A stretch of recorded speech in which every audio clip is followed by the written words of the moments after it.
నమస్తే, అందరికీ స్వాగతం. ద్వాదశ రాశుల గురించి మాట్లాడుకుందాం. మనతో పాటుగా ఐకాన్ ఆస్ట్రాలజర్ గట్టుపల్లి సురేష్ బాబు గారు ఉన్నారు, వారితో మాట్లాడదాం. సార్ నమస్తే. సార్ జై శ్రీమన్నారాయణ. సార్, ద్వాదశ రాశుల్లో ఒకటైన కర్కాటక రాశి వారి గురించి వారు కొంచెం మూర్ఖత్వం ఉంది అని అంటుంటారు. వీరి గుణగణాలు ఎలా ఉంటాయి? చాలా అంటే దాంతోపాటుగా మంచి తెలివైన వాళ్ళు కూడా అంటుంటారు. అసలు ఎలా ఉంటుంది వీరిది? ద్వాదశ రాశుల్లో ఒకటి కర్కాటక రాశి. ఈ కర్కాటక రాశి వారికి మామూలుగా వీరి యొక్క గుణగణాలు మనం గమనించినట్టయితే కనుక, చూసినట్టయితే కనుక, ముందు ముఖ్యంగా వీరు ఇంట్లో ఉన్నా లేదా వీధుల్లో ఉన్నా ఎక్కడున్నా కూడా పక్కన వాళ్ళందరికీ మనం ఏం చేయాలి, ఎవరికి ఏం చేస్తే బాగుంటుంది అనేటువంటి ఆలోచన ఎక్కువ ఉంటుంది. వీరు ఏంటంటే వీరు నేనేదో సంపాదించుకోవాలి, నేనేదో నిలబడాలి అని అనుకోరు. వీరు కాలేజీలో ఉన్నా, స్కూల్స్లో ఉన్నా, లేకపోతే ఇంకెక్కడ ఉన్నా కూడా ఎదుటి వారికి ఏం చేస్తే బాగుంటుంది. ఇప్పుడు సపోజ్ ఎలక్షన్ నిలబడమన్నారు అనుకోండి, ఈ కాన్షియస్లో ఎవరు నిలబడితే బాగుంటుంది అనేది వాళ్ళు డిసైడ్ చేయగలుగుతారు. అంటే వాళ్ళది స్టేటసిక్స్ ఎక్కువ ఉంటుంది, వాళ్ళకి ఎక్కువగా సూక్ష్మంగా గమనిస్తారు. వాళ్ళు డిటెక్టివ్ అనమాట. వాళ్ళు ప్రతి విషయాన్ని క్షుణ్ణంగా వాళ్ళు పరిశీలన చేస్తారు, దానికి తగ్గట్టుగానే అడుగులు వేస్తారు. అంత ఈజీగా వాళ్ళని మనము తక్కువ అంచనా వేయటానికి లేదు. అలానే వారు మొండిగా మూర్ఖంగా ఎక్కువ ఉంటారు. ఈ మొండి మూర్ఖత్వం ఎక్కువ ఉండబట్టి వారు ఏంటంటే అనుకున్న పని ఎదుటి వారికి నచ్చకపోవచ్చు. ఇప్పుడు ఏదన్నా ఒక ₹1,00,00,000 పెట్టో వాళ్ళ స్థాయి తగ్గట్టుగా డబ్బులు పెట్టి ఏదైనా మొదలు పెట్టాలనుకోండి, అందరూ నవ్వుతారు. చూడు పిచ్చోడు ఏదో చేసేస్తున్నారు, ఆ పిచ్చాడు చూడు ఏదో చేసేస్తాడట అని బాగా కాంట్రవర్సీలు వస్తాయి. కానీ అది సాధిస్తారు వాళ్ళు. ఎందుకు సాధించరండి? ఏదైనా చేయగలిగితే ప్రతిదీ సాధించగలుగుతారు. అది నిరూపిస్తారు వాళ్ళు. ఆ నిరూపించిన తర్వాత అందరూ తలదించుకొని నోటి మీద వేలేసుకుంటారు. అలాంటివి కొత్తవి కనిపెడుతుంటారు వాళ్ళు. అన్నీ కూడా వాళ్ళు ఎక్కువ శాతం కూడా డిటెక్టివ్స్ గాను, అలానే ఇంజనీర్లు గాను కనిపెట్టే దాంట్లో ఎక్కువ మంది ఉంటారు అన్నమాట. సైన్స్ పరంగా ఎక్కువ మంది ఉంటారు. అలానే ఈ రాకెట్లు ఎగరవేసే దాంట్లోనూ, ఫ్లైట్స్, నేవీ, మిలిటరీ, ఇలాంటి వాటిలో ఎక్కువ శాతం బాగా కనిపిస్తుంటారు కర్కాటక రాశి వారు. ఎందుకంటే ఎక్కడ యుద్ధం జరుగుతుంది అనుకోండి, సైన్యంలో ఒక లీడర్ కావాలి. యుద్ధం జరగడము, లేకపోతే చంపడమో, చంపేసుకోవడమో, తుపాకులు పెట్టి పేల్చుకోవడమా, ఫ్లైట్ చేయడమా, ఇవన్నీ వేరే ఎత్తు. కానీ వాళ్ళకు ఒక మోటివేటర్ కావాలి. ఆ మోటివేటర్ దొరకరు, కానీ కర్కాటక రాశి వాళ్ళు ఎంచుకుంటారు. మీరు బాగా గమనించినట్టయితే ఎక్కడైనా ఆఫీసుల్లో ఇప్పటికి కూడా అండి, మీరు ఇదేంటండి ₹1,00,00,000 శాలరీస్ తీసుకున్న వాళ్ళు కూడా ఇలాంటి నమ్ముతారా అనేది మీరు అనుకోవచ్చు. కానీ ఉంటుంది. ఎట్లా అంటే ఒక కార్పొరేట్ సంస్థల్లో, ఒక న్యావీ లాంటి జాబ్ చేసేటువంటి ప్లేసెస్లో ఫస్ట్ వారి యొక్క ఒరిజినల్ డేట్ ఆఫ్ బర్త్ అడుగుతారు. ప్రతి ఒక్కరిది కూడా ఒరిజినల్ డేట్ ఆఫ్ బర్త్ తీసుకుంటారు. వారి యొక్క జాతకము, దశాంతదశలు, గోచారము, దోషాలు ఇవన్నీ కూడా పరిశీలన తీసుకొని మంచి వ్యక్తిత్వం, బాగా అవగాహన ఉన్న వారి దగ్గర చూపిస్తారు. వారికి ఒక సిద్ధాంతం ఉంటారు, గురువు గారు ఉంటారు. వారి దగ్గర ఈ బాబుది కానీ ఈ పాపది కానీ అని చెప్పి చూపిస్తారు. ఏ జాబ్ కోసం వచ్చింది, వీరు ఏ జాబ్ కోసం పనికి వస్తారు. ఒకవేళ వాడిలో స్ట్రెంగ్త్ లేదు, చదువు తక్కువ ఉంది, ఎక్స్పీరియన్స్ లేదంటే, వారి జాతకం బాగుందంటే వారు అడుగుంది కాదండి, ఇంకా మంచి స్థానాన్ని తీసుకెళ్తారు. కొన్ని సంస్థలు ఈ రోజున కొన్ని పేర్లు చెప్పడానికి అవ్వదు, కానీ కొన్ని ప్రైవేట్ సంస్థలు ఉంటాయి కదా, కార్పొరేట్ సంస్థలు ఉంటాయి కదా, ఐటీ సంస్థలు ఉంటాయి కదా, వీటిల్లో కూడా సేమ్ ఇదే. ఎందుకంటే కొన్ని రియల్ ఎస్టేట్ సంస్థలు ఉన్నాయి, ఇంకా కూడా కొన్ని ప్రాసెస్ చెంది అలానే ఉన్నాయి, కొన్ని ఫ్రాడ్ వెళ్ళిపోతున్నాయి. అంటే రీజన్ ఏంటి అనుకున్నారు? నేను 4 కంపెనీలు అడ్వైజర్, ఇంకా రియల్ ఎస్టేట్ కంపెనీలు ఉన్నాయి అంటే వారికి ఎవరైనా జాబ్ కోసం వచ్చినా, అట్లీస్ట్ మార్కెటింగ్ పర్సన్ వచ్చినా కూడా జాతకం నా దగ్గరికి వస్తుంది. ఆ జాతకములు ఉండేటువంటి నక్షత్రము, రాశి, గోచారము, దశ, అంతర్దశ, వారి దోషాలు, పరిహారము అన్ని వారికి ఎట్లున్నాయో చూసుకొని వారు ఏ స్థానానికి సరిపడతారో ఆ స్థానానికి ఇచ్చేయాలి.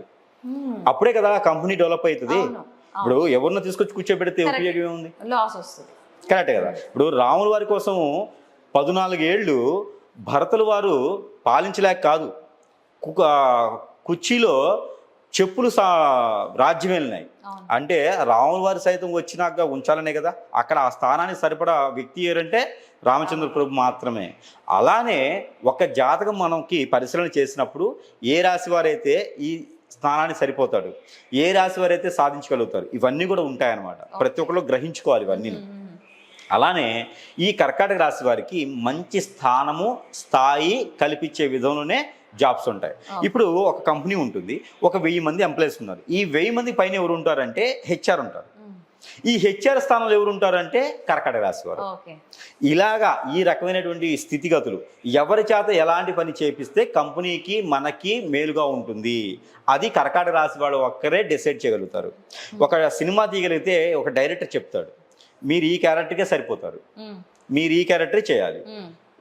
నిర్మాత డబ్బులు పెడుతున్నారు కదా అని చెప్పేసి అని చెప్తే వినరు, సినిమా పోతుంది, నీ ఇష్టం అని చెప్పేస్తారు. డైరెక్టర్ చెప్పిందే వినాలి.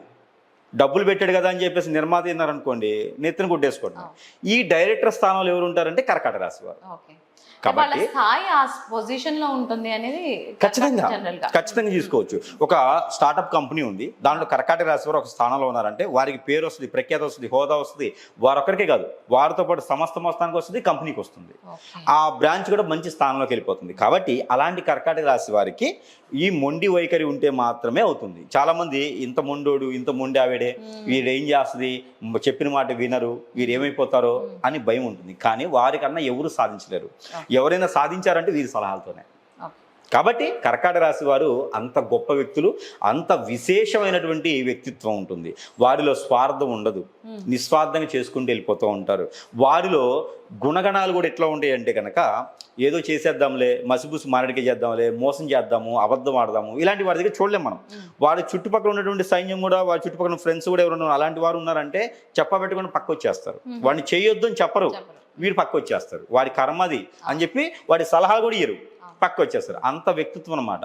ఇక వీరికి మంచి బాగా కలిసి రావాలనుకుంటే ఇప్పుడు మనం చెప్పినటువంటి స్థానాలన్నింటిలోనూ అన్ని రంగాల్లో కూడా వీరు మంచి స్థానానికి వెళ్ళేటువంటి పరిస్థితి ఏర్పడుతూ ఉంది. చివరికి వీరే ఒక సొంత కంపెనీని నిర్ణయించుకునే స్థాయికి అయితే మాత్రం వీరు వస్తారు. అంటే పుట్టినటువంటి తల్లిదండ్రులు కావచ్చు, ఇంట్లో పెద్దవారికి కావచ్చు, వారి పేరుని కావచ్చు మంచిగా నిలబెట్టేటువంటి స్థానంలో ఉన్నారంటే కనుక ఈ పుత్రోత్సాహాన్ని కూడా ఖచ్చితంగా చెప్పవచ్చు కర్కాటక రాశి వారు. కాదే వారికి ఖచ్చితంగా ఏజ్ అనేది వస్తూ ఉండాలి. మంచి వయసు వచ్చిన తర్వాత వారికి ఆడపిల్లైనా మగపిల్లైనా సరే మంచి స్థానంలో ఉంటారు, పేరు ప్రఖ్యాతి తీసుకొచ్చి పెడతారు. అలాంటి కర్కాటక రాశి వారికి నరదిష్టి, నరఘోష ఎక్కువగా ఉంటాయి. ఎందుకంటే ఎదుటివారు ఎదుగుతూ ఉంటే ఎవరు ఓర్చుకోలేరు కదా, ఖచ్చితంగా నరదిష్టి ఉంటుంది. ఆ నరదిష్టి ఖచ్చితంగా పోవాల్సిందే. ఇకపోతే కర్కాటక రాశి వారికి అయితే కనుక మంచి రంగాలు అయితే మనకి బాగుంటాయి. ఇక విదేశీయాలకు వెళ్ళడానికి కూడా చాలా అనుకూలంగా ఉంటుంది.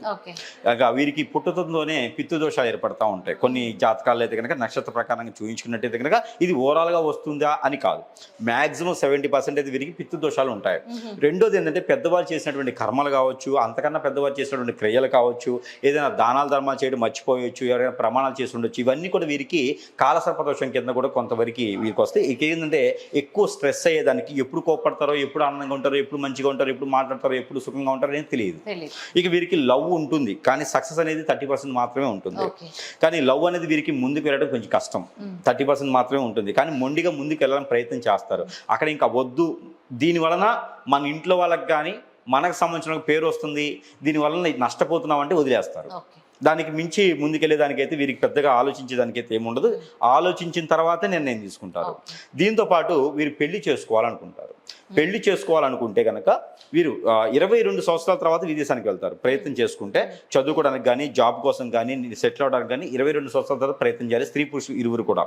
ఇక వీరికి పెళ్లి చేసుకోవాలి అనుకుంటే కనుక సింహరాశి వాళ్ళని చేసుకోవచ్చు, కన్యారాశి వాళ్ళని చేసుకోవచ్చు, వృశ్చిక రాశి వాళ్ళని చేసుకోవచ్చు. అలానే ధనుసు రాశి వారికి అయితే మిశ్రమంగా ఉంటుంది, మిశ్రమ ఫలితాలు ఉంటాయి. వీరికి ఇద్దరు కూడా మొండిగా ఉంటారు, ఇద్దరు కూడా మాట వినరు, ఇద్దరు కూడా కొట్టుకుంటూ ఉంటారు, కానీ విడిపోరు. అదే వీరు ధనుసు రాశి వాళ్ళని చేసుకోవచ్చు. అలానే మేషరాశి వాళ్ళని, కుంభరాశి వాళ్ళని చేసుకోవచ్చు. మేషరాశి వాళ్ళతో మిశ్రమంగా ఉంటుంది, కుంభరాశి వాళ్ళతో అయితే కొంచెం ముందుకు వెళ్ళొచ్చు, చేసుకోవచ్చు.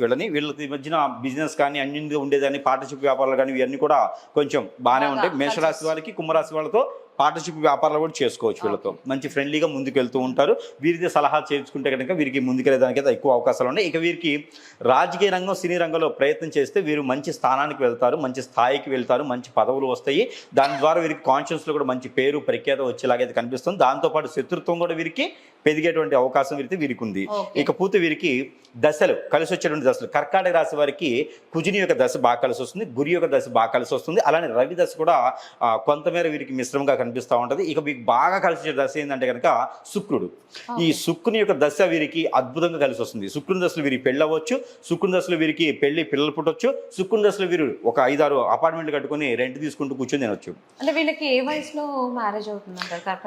కర్కాటక రాశి వారికి 23 సంవత్సరాలు సంవత్సరాల తర్వాత మ్యారేజ్ అయ్యేటువంటి అవకాశాలు ఉన్నాయి. ఆడపిల్లలకి అయితే కనుక 23 నుంచి 25 అవ్వచ్చు, 25 నుంచి 27, 29 లోపు మగపిల్లలకి అవ్వచ్చు. అంటే ఎర్లీ మ్యారేజ్ అని చెప్పుకోవచ్చు ఈ రోజుల ప్రకారంగా. వీరు మంచి వాల్యూస్తో కూడినటువంటి కుటుంబం అని చెప్పొచ్చు. అలానే వీరికి మంచి స్థానం కూడా బాగుంటుంది. ఇక వీరికి దేవుని అనుగ్రహం కావాలి. దేవుని అనుగ్రహంతో పాటు మరొక విషయం, వీరికి ఇదంతా కూడా జాతక ప్రకారంగా. ఈ జాతక ప్రకారంగా ఇన్ని రకాలుగా మనం మాట్లాడుకున్నాం, కానీ ఏ చేసినా ముందుకెళ్ళట్లేదు. గురుగారు మీరు చెప్పినటువంటిదంతా నా లక్షణాలు ఉన్నాయి, కానీ ముందుకెళ్ళలేకపోతున్నాను, ఏదో జరుగుతుంది తెలియట్లేదు మాకు అంటే ఇక్కడ మనం ఒకటి చూసుకోవాలి. ఏదైనా మనిషి జీవితంలో దేవుని అనుగ్రహం ఉంటుంది, గ్రహాల యొక్క స్థితిగతులు ఉంటాయి, దశాంతస్తులు ఉంటాయి, మనం చేసేటువంటి దాన ధర్మ యజ్ఞ యాగ హోమ జప తపాల వల్ల వచ్చేటువంటి పుణ్యఫలం ఉంటుంది. కానీ కొన్ని ఉంటాయి, ఇవన్నీ కూడా మనకి ఏ రోజు ఉన్నటువంటి నెగిటివిటీ ఆ రోజు పోవడానికి. కానీ కొన్ని మన జీవితంలో ఎదగకూడదు ఇంకా అని చెప్పి అష్టదిబ్బందులు పాలయ్యేటువంటి కొన్ని క్రియలు ఉంటాయి. మానవ గ్రహాలు మన మీద ఓర్చుకోలేక, మనకు వచ్చేటువంటి పేరు ప్రఖ్యాత హోదా డబ్బు సంపాదించుకో వారికి తెలియక చేతగాక మనం ఎదుగుతూ ఉంటే వారు ఓర్చుకోలేక కుళ్ళు కుతంత్రం వ్యసనం రంది వీటితో చేయించేటువంటి క్రియలు కొన్ని ఉంటాయి. స్త్రీలకైనా పురుషులైనా వారి సంసారంలో నిప్పులు పోసేదానికి చాలా మంది ఏర్పడుతూ ఉంటారు. వీరేంటంటే కనుక మన మీద హిప్నాటిజం, బ్లాక్ మ్యాజిక్, వశీకరణ, బాగలముఖి, భానుమతి, యక్షణ లాంటి చేపించేసి అష్టదిబ్బందం చేసి మనం ఎదగకుండా చేస్తూ ఉంటారు. ఇవేంటంటే మన వ్యక్తిగత జాతకంలో చూసుకున్నట్టు జరగవు, తెలియదు. వాటిల్లో మనిషి వెళ్ళేసి ఏదైనా సమీప దూరంలో గురువు ఉంటే సంప్రదిస్తే మాత్రమే మనకు సమస్య ఏంటి, ఏం జరిగింది, దీని పరిష్కార మార్గం ఏంటని మనకు వెతుకుతూ ఉంటాం. కామన్గా సాదాసీదాగా రెమెడీస్ కావాలి అనుకుంటే కనుక మనము చిన్న పరిహారాలు చేసుకోవచ్చు. వీరికి లక్కీ నెంబర్ వచ్చేసి 4 ఉంటుంది, 5 ఉంటుంది, 7 ఉంటుంది. ఈ కర్కాటక రాశి వారికి 4, 5, 7 ఈ 3 నెంబర్ కూడా లక్కీ నెంబర్ అని చెప్పొచ్చు. వీరికి కలర్ కూడా కలిసి వచ్చేదానికి ఈ జీవితకాలం కలిసి వచ్చే కలర్ ఏంటంటే కనుక గ్రీన్, ప్యారెట్ గ్రీన్ బాగుంటుంది వీరికిను. Green colour, parrot green, orange colour, tomato colour, ఇవన్నీ కూడా కలర్స్ వీరికి బాగా కలిసి వస్తాయి. ఇక వీరికి కలిసి వచ్చే నెంబర్ కూడా చెప్పున్నాం కాబట్టి ఇక వీరికి కలిసి వచ్చేటువంటి దిక్కు కూడా వచ్చేసి తూర్పు, నార్త్, ఈస్ట్, 2 దిక్కులు కూడా వీరికి అద్భుతంగా కలిసి వస్తాయి. వీరు మంచి స్థానాలు ఉండేదానికి ఉంటుంది. ఇక దేవుని అనుగ్రహం ఖచ్చితంగా కావాలి. వీరికి దేవుని అనుగ్రహం కావాలి అంటే కనుక ఎక్కువగా శివాలయంకి వెళ్తూ ఉండాలి, నవగ్రహాలకు అభిషేకం చేసుకుంటుండాలి, నవగ్రహాల చుట్టూ ప్రదక్షిణ చేస్తూ ఉండాలి. ఎక్కువగా వినాయక స్వామివారికి నైవేద్యం పెడుతూ ఉండాలి. వినాయక స్వామివారికి గరికా బెల్లం పెడుతూ ఉండాలి. వినాయక స్వామివారికి కుడుములు ఎప్పుడైనా ఒకసారి నైవేద్యం పెడుతున్నారు. బుధవారం వీరికి కుదిరిన రోజున అమావాస్య పౌర్ణమికైనా లేదా 6 మాసాలకు ఒకసారి అయినా సరే వినాయక స్వామివారికి వీరు అభిషేకం చేసుకుంటూ ఉండాలి. పసుపు వస్త్రాలు సమర్పిస్తూ ఉండాలి. ఏదైనా శుభకార్యానికి వెళ్ళేటప్పుడు కానీ, శుభకార్యం కుదిరేటప్పుడు కానీ, ఏదైనా మంచి విషయంగా జాబ్ కానీ, బిజినెస్ కానీ మీరు ముందుకు వెళ్ళాలనుకుంటారా, ఏదైనా ముందుకు వెళ్ళాలనుకున్నప్పుడు ఏదైనా వినాయక స్వామి వారికి మనం మొక్కుకొని గుంజులు తీయాలి. 104 కానీ, 109 కానీ, 119 కానీ గుంజులు తీయాలి. ఆరోగ్యం సహకరించిన మేర గుంజులు తీసుకొని వెళ్తే కనుక వీరికి అన్ని రకాల శుభకార్యాలు జరుగుతాయి. అన్ని రకాల శుభప్రదమైనటువంటి వాతావరణం వీరికి లభ్యపడుతూ ఉంటుంది. ఎక్కువగా వైట్ ధరిస్తే కూడా వీరికి మంచి జరుగుతూ ఉంటుంది. దానితో పాటు వీరు ప్రతిరోజు కూడా మీకు కుదిరితే కనుక 2 మిరియాలు నిద్రలాగానే బ్రష్ చేసుకుని 2 మిరియాలు పరగడుపుని తినేసేయాలి. వీరికి నైట్ కూడా 2 లవంగాలు తింటే నెగిటివిటీ పోతుంది, పాజిటివిటీ వీరికి వస్తుంది.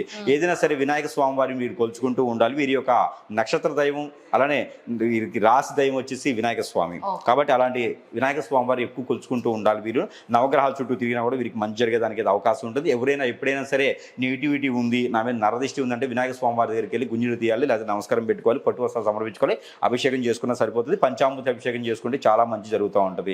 ఇది ఒక కర్కాటక రాశి వారి యొక్క ప్రత్యేకమైనటువంటి సబ్జెక్ట్. ఓకే సార్, ధన్యవాదాలు, థ్యాంక్ యూ.